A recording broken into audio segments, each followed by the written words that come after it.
In the past decade and a half, Perth Scorchers have become a West Australian sporting giant. But this summer, they missed the mark. The Scorchers won just 4 of their 10 matches. They lost games at home. They lost games because they couldn't close out matches and couldn't string 20 good overs together. It was a disappointing end, but it was probably the one the Scorchers deserved. They just didn't get things happening this season. 5 different players opened the batting, and hit-and-miss import Finn Allen was the only one who did it in every game. Aaron Hardy, 12 months ago their most dependable batter, made 120 runs at 17.14. Inspirational captain Ashton Turner scored 66 in a losing cause against Sydney, but it was the only half-century he made. The famed bowling attack failed to fire too. AJ Tye went at 44.2 with the ball and fell out of favour.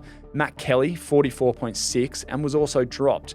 Jai Richardson was called into Australia's squad and then sent off for surgery, and even Jason Behrendorff, who became the league's leading wicket taker, and the lightning-fast Lance Morris couldn't pull it off every match. Cooper Connolly may well be named the player of the tournament, and rightly so. Sam Fanning was a find late in the season, and Marley Beardman is so exciting. Those 3 are the future of a squad about to undergo maybe its most radical change yet. New contracting rules meant the club could have just 10 players signed to its books as of last night.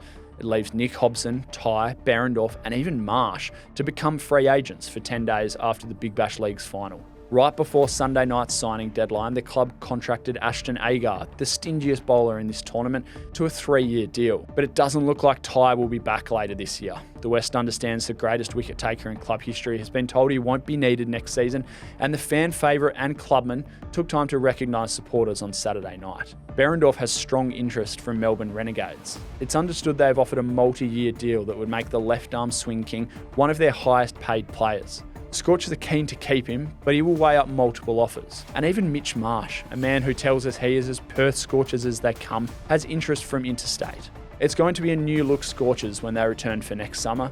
The key for Adam Voges is to make it a Scorchers side that bounces back fast. There is no time or patience for rebuilds in the Big Bash.